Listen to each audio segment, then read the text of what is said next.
기도하겠습니다. 은혜롭고 자비로우신 아버지, 오늘도 그 하나님 나라를 향하여 가는 저희들의 발걸음이 쉬지 않게 하시고 뒤돌아보지 않게 하시고 좌우나 치우치지 않도록 저희들의 걸음을 인도하여 주시옵소서. 오늘 말씀의 빛을 받아 우리의 삶이 보여지길 원합니다.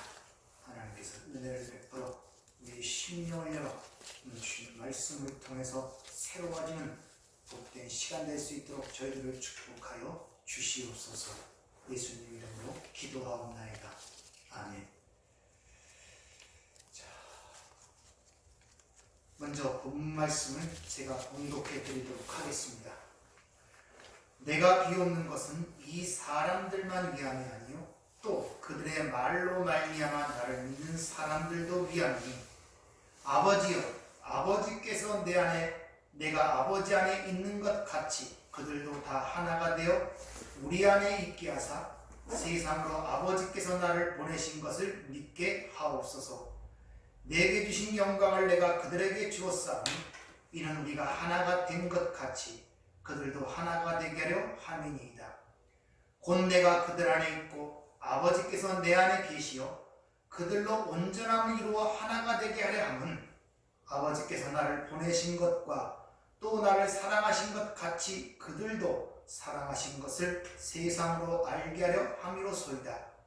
아버지여, 내게 주신 자도 나 있는 곳에 나와 함께 있어 아버지께서 창세 전부터 나를 사랑하심으로 내게 주신 나의 영광을 그들로 보게 하시기를 원하옵나이다.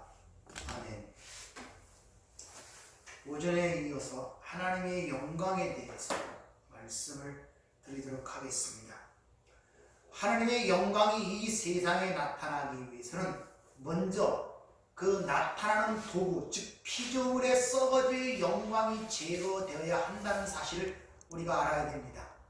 흔히 우리가 말하는 정금, 순금 이런 말들을 많이 쓰시죠. 그것은 100% 불순물이 제거된 것을 그렇게 얘기하고 있다는 것입니다. 그래서 하나님의 영광이 가장 절정이며 잘 드러난 사건이 바로 십자가의 사건임을 여러분이 아시지 않습니까? 바로 십자가라는 그것은 완전히 자기가 부인되는 상태, 자기가 비워진 상태, 또 다른 말로 죽기까지 순종한 것이 하나님의 영광이 가장 잘 드러났다는 것을 우리에게 보여주고 있는 것입니다.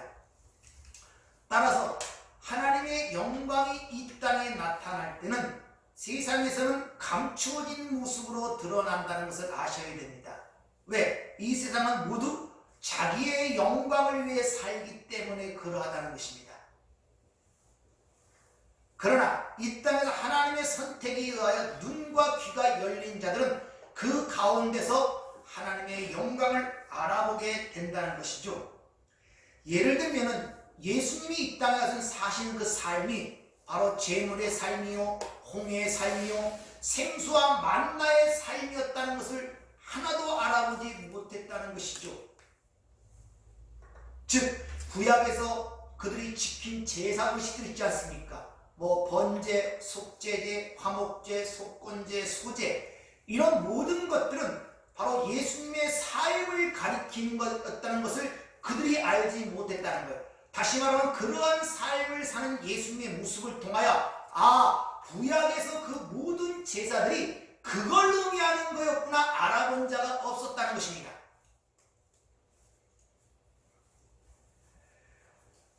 그래서 예수님은 자신이 이 땅의 삶이 하나님께 영광이 되는 삶이었던 동시에 내가 자신이 영광을 받는 삶이었고 그런 하나님의 영광을 세상에 나타나는 삶이었다고 오늘 기도문 속에서 우리에게 지금 일러주고 있는 것을 볼 수 있습니다.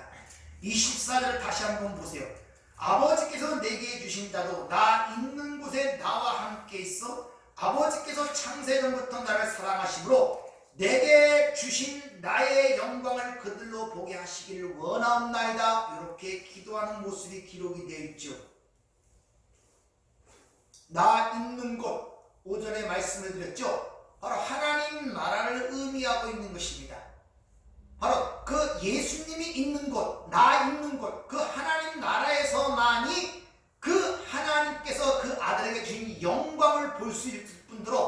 그 영광을 받아 하나님의 나라의 삶을 살 수 있다는 사실을 우리에게 그렇게 가르쳐주고 있는 것입니다. 하나님에 의하여 눈이 열리고 하나님에 의하여 구별된 자들만이 바로 그 영광을 볼 수 있다는 사실을 우리에게 보여주고 있는 것입니다. 쉬운 말로 십자가에 달린 그 삶, 예수를 보면서 그가 하나님의 아들로서 세상 죄를 지고 간 하나님의 어린 양을 누가 알아보았겠습니까? 아무도 알아보지 못했던 것입니다. 그래서 하나님의 영광이 감춰져 있다고 성경 우리에게 일러주고 있는 것입니다. 즉 하나님의 성전된 자들의 삶, 하나님의 영광을 받은 자들의 삶이 이 땅에서는 감춰져 있는 자의 모습으로 나타난다는 거예요. 무슨 말입니까? 세상은 그들의 삶을 통하여 하나님의 영광을 알아보지 못한다는 것입니다. 그러나 성전된 자들은 그런 성전된 자의 삶 속에서 하나님의 영광을 보고 알아차린다는 것입니다. 이것이 산 자의 모습이고 눈을 뜬 자의 모습임을 우리가 잘 알아야 됩니다. 바로 이 점은 우리 신앙생활에서 매우 핵심적인 부분이고 우리 신앙생활의 중요한 부분임을 여러분들이 아셔야 돼요. 다시 말하면 이 땅에서 하나님의 영광이 되는 자의 삶 속에서 하나님의 일하심을 발견해야만이 우리는 창조의 목적대로 그 은혜의 영광을 찬송하는 자로 지어져 갈 수 있기 때문에 그래요. 근데 그것을 발견하지 못하면 항상 우리는 이 세상에 의하여 취한 자로서 감사치 못하고 그 은혜의 영광을 찬송치 못하는 삶을 살아갈 수밖에 없다는 것입니다. 하나님의 영광은 이 세상에 속한 자들의 속에는 연약한 자의 모습으로 바보의 모습으로 나타난다는 사실을 성경은 이미 우리에게 일러주고 있죠. 이사야 53장 2절을 보면 그는 주 앞에 자라나기를 연한 순 같고 마른 땅에 난 뿌리 같아서 고운 모양도 없고 품체도 없은즉 우리가 보기에 흠모할 만한 아름다운 것이 없도다 이렇게 얘기합니다. 그러니까 하나님의 영광이 이 땅에 나타날 때는 연약한 자의 모습으로 흠모할 만한 것이 없는 모습으로 나타난다는 거예요. 그러나 하나님에 의하여 선택된 성도의 눈에는 그 속에서 하나님의 오래 참으심과 하나님의 은혜와 하나님의 여심과 하나님의 사랑을 발견하게 된다는 것입니다.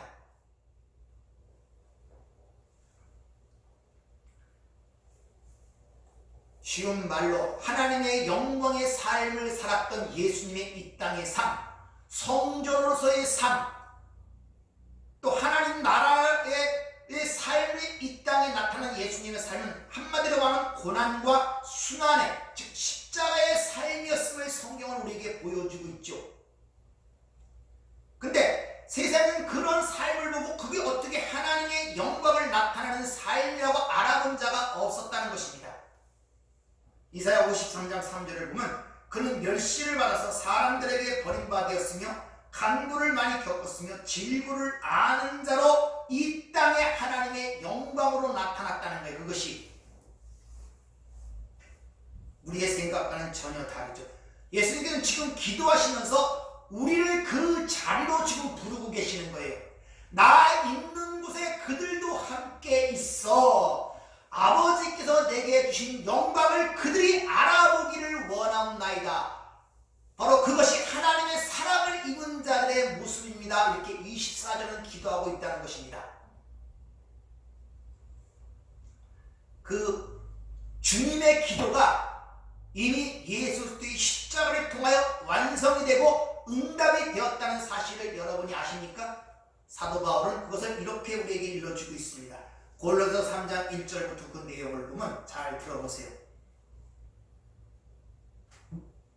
그러므로 너희가 그리스도와 함께 다시 살리심을 받았으면 위의 것을 찾으라. 거기는 그리스도께서 하나님 우편에 앉아 계시느니라. 위의 것을 생각하고 땅의 것을 생각하지 말라. 이는 너희가 죽었고 너희 생명이 그리스도와 함께 하나님 안에 감추어졌습니다. 우리 생명이신 그리스도께서 나타나실 그때 너희도 그와 함께 영광 중에 나타나리라. 바울은 지금 위의 것을 찾으라 그러는데 그 위가 어디입니까? 예수님이 하나님의 우편에 앉아 계신 곳, 그것을 위의 것이라고 그렇게 얘기를 하고 있죠. 즉 하나님의 나라란 말입니다. 오늘 본문에서 24절에 나 있는 곳, 바로 그곳에 우리가 예수님과 함께 하나님 안에 감추어져 있다는 거예요. 그러니까 오늘 본문 말씀 예수님의 기도가 응답이 된 거예요. 이미 그 예수님이 계신 곳에 예수님과 함께 하나님 안에 감추어져 있단 말입니다. 숨겨져 있단 말입니다.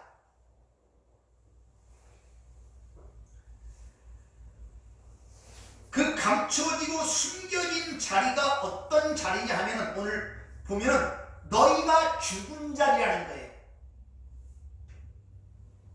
그 자리가 너희 옛사람이 죽은 자리, 갈라디아 6장 14절의 말씀에 의하면 세상에 의하여 죽었고 내가 세상에 대하여 죽은 그 자리, 그 자리가 하나님의 나라고 그곳이 바로 예수님이 계신 곳이고 그것이 하나님의 영광을 보게 되는 자리라 이런 말입니다. 그런 자만이 예수님이 영광 중에 나타나실 때 예수와 함께 나타난다고 지금 사도 바울이 우리에게 일러주고 있는 것입니다. 따라서 우리가 예수님의 영광을 위하여 또 예수님의 영광을 받은 자로서 또 그 하나님의 영광을 위해 사는 자로 지어가기 위해서는 오늘 골로새 3장 말씀처럼 위의 것을 찾고 위의 것을 생각하는 그 길밖에 없다는 사실을 우리에게 일러주고 있는 것입니다. 다른 말로 이 땅에서 이 세상에서 하나님 나라의 삶을 살기 위해서는 위의 것을 생각하고 위의 것을 찾아야 한다는 거예요. 예수님은 이 땅에서 하나님 이 세상에 속한 자가 아니라 하나님께 속한 자라서 하나님 나라의 삶을 살아가셨단 말입니다. 그럼 예수님의 이 지상의 삶은 하나님 나라의 삶이었는데 그분은 이 지상의 것을 찾고 지상의 것을 바라본 것이 아니라 하나님 나라의 것을 알았고 하나님 나라의 것을 찾았다는 것입니다. 우리의 삶이 그렇게 되어야 한다는 거예요. 이것이 이 땅에서 하나님 나라의 삶을 사는 자들의 모습이고 또 다른 편으로 하나님의 영광의 삶을 사는 자들의 모습이고 또 다른 말로 하나님의 영광을 받은 자의 삶의 모습이고 또 다른 말로 성전된 자로서의 삶의 모습을 우리에게 그렇게 가르쳐주고 있는 것입니다.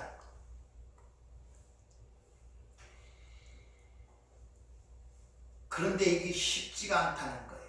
왜냐? 그 위의 것이라는 것이 우리가 흔히 말하는 눈으로 볼 수 없는 것들이기 때문에 문제는 바로 거기에 있는 것입니다. 눈으로 볼 수 없는 것들이기 때문에 로마서 8장 24절에 보면 우리가 소망으로 구원을 얻었음에 보이는 것은 소망이 아니니 보이는 것을 누가 바라리요 이렇게 얘기합니다.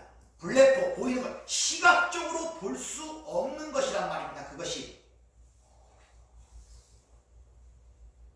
따라서 보이지 않는 것을 추구하면 보이지 않는 영광을 드러내는 삶이 쉽지가 않다는 것이죠. 그래서 주님께서 친히 말씀하시죠. 천국이 바로 이 땅에서 겨자씨 같은 삶, 누룩과 같은 삶이라고 비유로 말씀하시는 이유가 바로 거기 있는 것입니다. 즉 이 세상에서 하나님 나라의 통치에 순복하며 하나님의 통치에 다스림에 사는 하나님 나라의 삶을 사는 하나님 나라의 백성들의 모습이 이 땅은 겨자씨 같은 모양으로 보이지 않는 누룩 같은 모양으로 드러난다는 거예요. 세상이 추구하는 것처럼 휘황찬란하고 위대하고 영광스러운 어떤 세상이 칭송하고 부러워하는 삶으로 드러나는 것이 아니라 그래서 겨자씨 같은 삶, 누룩 같은 삶이라고 얘기를 하고 있단 말입니다. 근데 그 나라는 엄청난 나라인데 바로 이 땅에서 하나님에 의하여 눈이 열린 자, 하나님에 의하여 성전된 자들은 이 세상에서 그 영광을 보는 자들이란 말이에요. 그 하나님 나라를.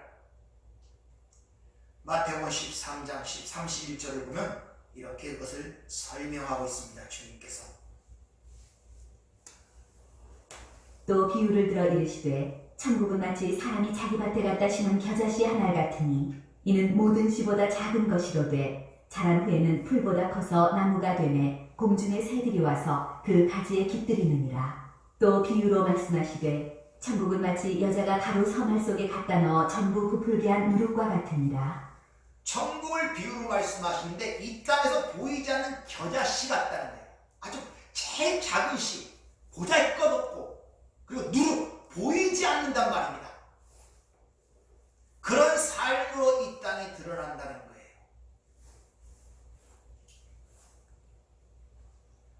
자, 그럼 여기서 조금 더 우리가 한번 생각을 해봅시다.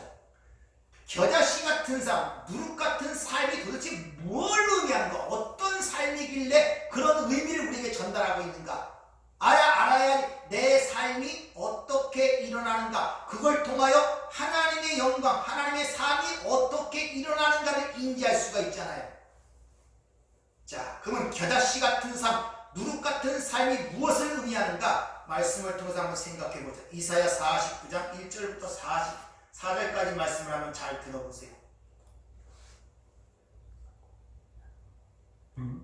섬들아 내게 들으라. 먼 곳 백성들아 귀를 기울이라. 여호와께서 태에서부터 나를 부르셨고 내 어머니의 복중에서부터 내 이름을 기억하셨으며 내 입을 날카로운 칼같이 만드시고 나를 그의 손 그늘에 숨기시며 나를 갈고 닦은 화살로 만드사 그의 화살통에 감추시고 내게 이르시되 너는 나의 종이요 내 영광을 내 속에 나타낼 이스라엘이라 하셨느니라. 그러나 나는 말하기를 내가 헛되이 수고하였으며 무익하게 공연히 내 힘을 다하였다 하였도다. 참으로 나에 대한 판단이 여호와께 있고 나의 보응이 나의 하나님께 있느니라.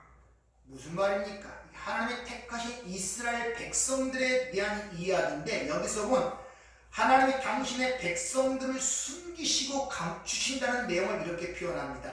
자, 근데 어떻게 숨기고 감추냐면 흥미로운 점이 여기 있는데 날카로운 칼을 만드셔서 손 그늘에 감추시고 또 갈고 닦은 화살로 만드서 화살통에 감추신다는 거예요.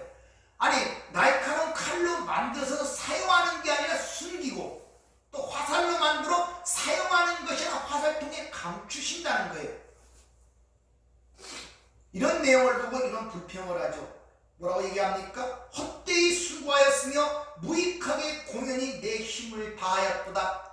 우리가 애쓰고 힘들고 노력하고 섬기고 하는 모든 것들이 헛되었다는 말입니다. 그걸 드러남으로 말미암아 우리에게 어떤 보상도 주어지고 드러나는 것들이 있어야 되는데 오히려 그런 것들이 감추어지더라 이런 말이에요. 거기에 대한 답변이 바로 4절인데 참으로 나에 대한 판단이 여호와께 있고 나에 대한 보응이 하나님께 있느니라. 즉 판단과 보응은 보수, 어떤 대가를 지불하는 상을 얘기했습니다. 근데 나에 대한 판단과 그 대가는 하나님 여호와께만 있다는 것입니다. 세상에 있는 것이 아니라. 즉 그렇게 하나님의 나라의 삶을 사는 그들의 모습은 세상이 볼 때 겨자씨와 누룩처럼 무가치하고 무익하게 보인다는 것, 아무런 유익이 없는 것 같다는 것. 그렇게 섬기고 그렇게 열심히 하고 뭐 이것저것 하는데 세상이 얘기하는 것처럼 그거에 대한 보상이 세상에서 주어지지 않더라 이런 말이에요. 그래서 헛되이 수고하였고 헛되이 노력했다. 그런데 그 진정한 거기에 대한 판단과 보상은 하나님께만 있다는 것입니다. 하나님께만. 여러분들도 그렇게 지금 생각하시냐는 것이죠. 내가 이렇게 했는데 왜 내 삶은 이런가? 어떤 보상과 판단이 내 기준에 의하여 판단에 의하여 세상 판단과 기준에 의하여 그게 주어지지 않는다고 생각하고 있지 않는가 이런 말이에요. 그러나 거기에 대한 판단과 보험은 하나님께, 반드시 하나님은 그런 것들을 기억하신단 말이에요. 믿으십니까? 잘 이해하세요.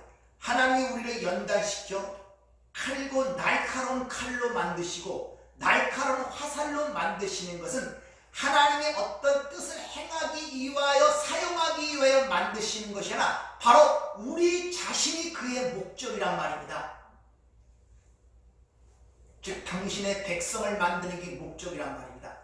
잘 쉬운 말로 표현하면 자식을 닥달하며 공부하게 하고 성공하게 하는 이유가 뭡니까? 그렇게 닥달하고 막 뭐라 그러고 꾸지람도 하고 경고하고 책망하는 이유가 뭡니까? 그 자식이 이 땅에서 행복하고 잘 사는 그 자식에게 중점이 있는 것이지 진짜 공부에게 중점이 있는 것입니까? 세상의 성공에 중점이 있는 것입니까? 아니란 말이에요.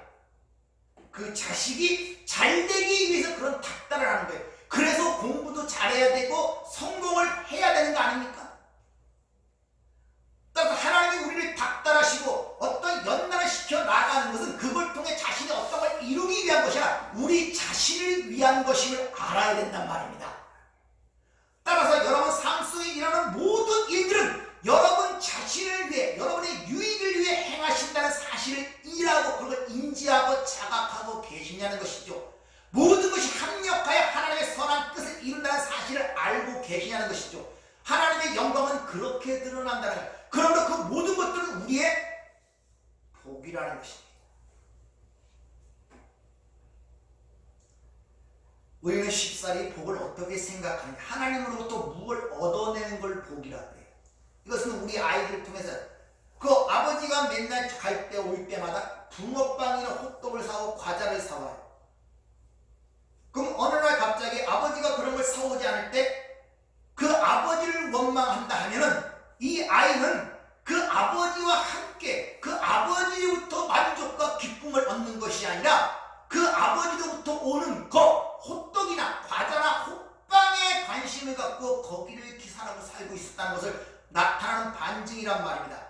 이와 같이 하나님이 우리를 통해 자신의 백성을 만들어가는 그 하나님 자체의 역사에 기쁨이 있는 것이 아니라 그분으로부터 어떤 것을 얻어내는 것을 복이라고 생각하는 이것을 우리가 바꿔야 한다는 것입니다.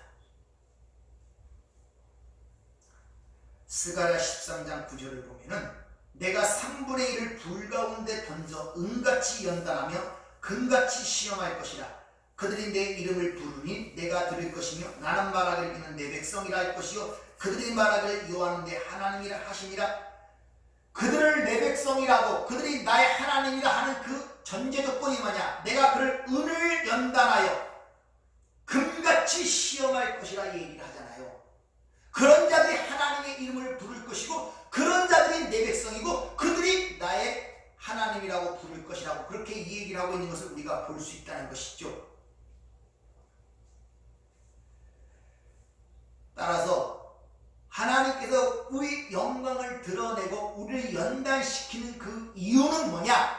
그 상황과 환경을 바꿔주고자 하는 것이 아니라 어떤 상황, 그 똑같은 메마른 상황 속에서 똑같은 고난 속에서 똑같은 고통 속에서 똑같은 환경 속에서 오직 하나님만으로 나의 초장으로 삼고 하나님만이 나의 생수와 만나됨을 알게 하기 위하여 그런 일을 하신다는 거예요.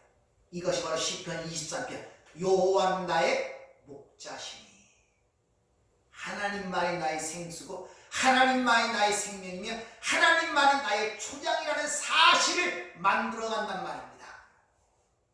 그래서 에베소 1장 10절에 보면 창세된 계획이 뭡니까? 그 아들 안에서 하늘과 땅이 통일 아나케팔로 나오마이 요약 결론이 되는 것이 하나님의 창세된 계획이라고 말씀하시죠. 이것을 하박국 선지자가 더욱더 서정적으로 표현하고 있습니다. 하박국 3장 17절에서부터 보면 비록 무화과 나무가 무성치 못하며 포도나무가 열매가 없으며 감람나무에 소출이 없으며 밭에 먹을 것이 없으며 우리의 양이 없으며 외양간에 소가 없을지라도 나는 여호와로 말미암아 즐거워하며 나의 구원의 하나님으로 말미암아 기뻐하리라. 바로 요 지점으로 만들어간단 말입니다. 요 지점으로. 따라 여러분이 하나님만으로 결론이 날 때까지는 하나님 위에 다른 것들을 의지하는 것들을 하나하나 끊어내가는 것이 바로 이 땅에서 하나님 나라의 삶이며 하나님의 영광을 드러내는 삶이라는 것을 여러분이 잘 인식하고 계셔야 돼요.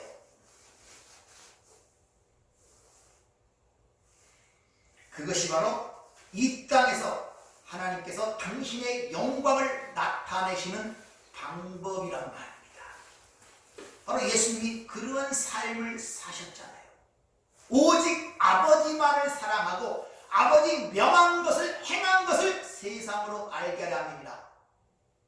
그렇게 요한복음 16장 31절이 끝나죠. 16장 31절로 마무리를 짓지 않습니까?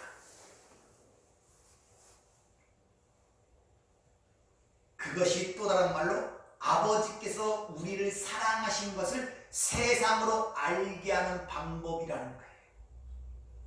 우리의 개념과는 전혀 다르잖아요. 내가 내 자식을 사랑한다는 것은 세상에 어떻게 보입니까? 돈으로, 옷으로, 여러 가지로 돌보주고, 입혀주고, 호강시켜줘 갖고, 세상에 좋아하는 어떤 위치로 올려주고, 남의 불안을 만들어줄 때, 그런 아들을, 자식을 사랑한다는 말로 생각하잖아요. 근데 세상 속담도 있죠. 사랑하는 자식에는 매로, 미워하는 자식에는 떡으로. 왜 그런 지혜가 나왔겠습니까? 바로 그런 삶이 하나님의 사랑을 세상에 나타내는 방식이라는 것을 여러분들이 아셔야 됩니다. 그러니까 제발 이 세상적인 개념에서 어떤 감정적이고 어떤 환경적인 요건으로 하나님의 사랑을 확인하려고 하지 마세요. 반드시 실족하게 되고 어려움, 시험에 들게 됩니다. 그러면 구원이라는 것은 인격적이고 역동적이며 경험적으로 진행된다는 걸 아셔야 됩니다. 그래서 앞에서 보면 주님이 항상 아버지라 하다가 그 앞에 단어가 보면 거룩하신 아버지요, 의로우신 아버지요 이렇게 기도를 하시죠. 무슨 말이냐? 이 거룩하시고 의로우신 아버지가 우리 삶 속에 개입이 되면 하나님의 공의가 무엇인지, 하나님의 거룩이 무엇인지를 깨닫게 되고, 그럼 우리의 힘으로 그 거룩과 그 공의를 만족시킬 수 없으며 하나님께서 말하신 예수 그리스도만이 그 하나님의 의를 만족시킬 수 있고 거룩을 주실 수 있다는 사실을 알게 된단 말입니다. 거기서 자기 부인이 되고 오직 예수만을 붙들게 되는, 다른 말로 하나님이 우리에게 제공하신 그 십자가의 길만을 붙들게 되는 그런 상황으로 우리를 몰아가신단 말입니다.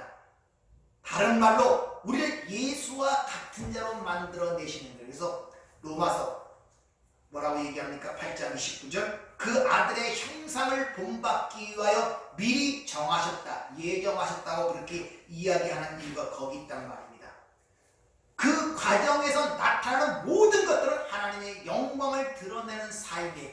세상에는 무가치하고 무익하고 유익하지 않은 것처럼 보이지만 그것이 바로 우리에게 복이며 하나님의 사랑의 표현이라는 것을 우리에게 가르쳐주고 있는 것입니다. 그래서 천국은 겨다시 같다, 천국은 또 누룩과 같다. 즉 세상은 그것을 알아보지 못한다는 거예요. 오히려 무가치하게 하고 무익하게 본다는 것입니다. 지금 우리는 예수와 연합이 되어 예수의 영, 말씀, 그분이 우리 안에 거주하고 연합이 되어 있고, 또한 예수와 함께 하나님 나라 보좌 우편에 하나님 안에 감춰져 있다고 우리에게 일러주고 있다는 것입니다. 따라서 우리는 이 땅에서 필요한 하나님 나라의 삶을 살아갈 수밖에 없고 하나님의 영광의 삶, 하나님의 성전된 삶을 살아갈 수밖에 없어요.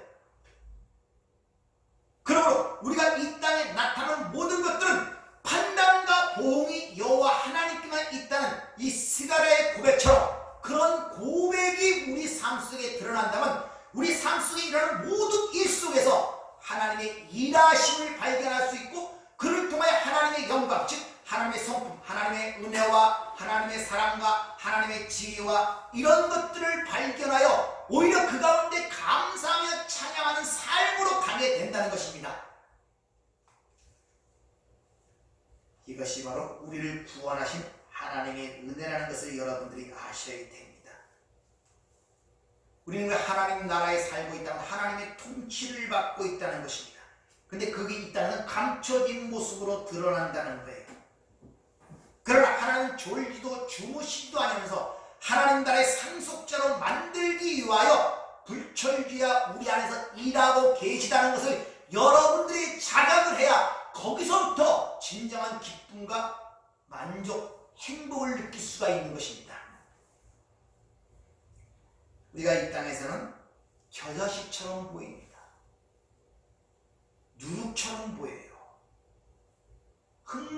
아름다운 것도 없고 품체도 없는 모습으로 보인단 말이에요. 예수님의 모습이 그러했잖아요. 그러나 그러한 삶을 산 결과 그 하늘에 있는 자들과 땅 안에 있는 무릎을 꿇게 하시고 모든 입을 예수 주라고 신앙에 만드셨다는 내용이 성경에 기록되어 있지 않습니까? 그럼 우리도 그러한 삶을 지금 체험하고 경험하면서 우리에게 약속된 그 말씀을 붙잡고 가는 이 삶이 그렇게 힘들지 않을 수가 있다는 거예요. 오히려 감사할 수 있고 그 가운데 그 은혜를 발견할 수 있다는 것입니다.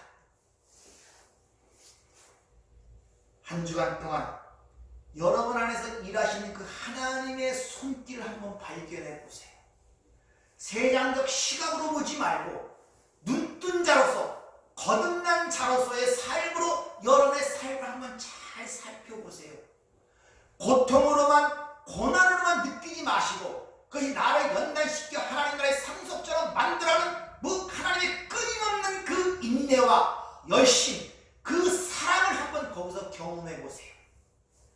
그럴 때 진정 여러분들이 그 안에서 하나님의 사랑에 감복할 수 있고 그 은혜의 영광을 찬송할 수 있는 그런 삶을 살 수 있기를 주의 이름으로 축원합니다. 기도하겠습니다. 은혜롭고 자비로우신 아버지 하나님, 우리와 이 땅에서는 그 하나님의 나라의 삶을 살아가고 있는데 그 삶이 세상 눈에 보이기는 무가치하고 유익하지 않은 참으로 보잘것없는 겨자씨 같은 모습으로 나타날 수밖에 없습니다. 세상은 그런 시각을 갖고 우리를 바라보지만 우리가 거듭난 자로서 또 우리 눈이 열린 자로서 우리는 그 가운데서 하나님의 영광을 보고 우리의 소망을 보는 줄 그런 자가 되도록 저희들을 축복하여 주시옵소서. 한 주간 동안 우리 삶 속에 일하시는 하나님의 그 은혜를 보기를 원합니다. 그 가운데 찬양하는 우리의 삶이 되기를 원합니다. 오늘도 일러주신 말씀 속에서 또 한 주간을 통하여 체험되고 경험되는 하나님의 놀라운 은혜를 저희들에게 허락하여 주시옵소서. 예수님 이름으로 기도하옵나이다. 아멘.